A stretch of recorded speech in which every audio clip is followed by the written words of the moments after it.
lahat ng mga biyaya na binigay niyo po sa amin. Gabayan niyo po kami ngayon habang inaaral po natin ang salita ninyo. At Panginoon, at bigyan niyo po kami ng kakayahan, maintindihan po ang pagmamahal niyo sa amin. Salamat Panginoon, mahal na mahal namin po kayo. Salamat at mahal na mahal niyo po kami.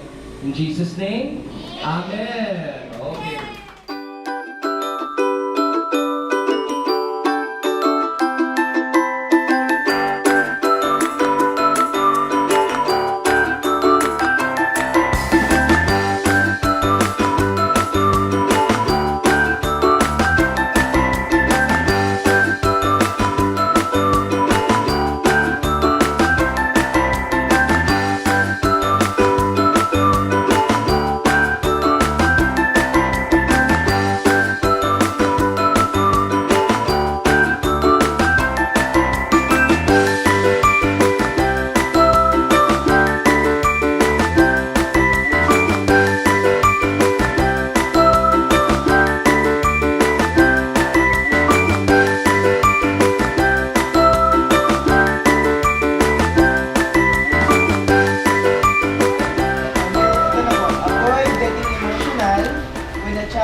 How difficult yung circumstances niya.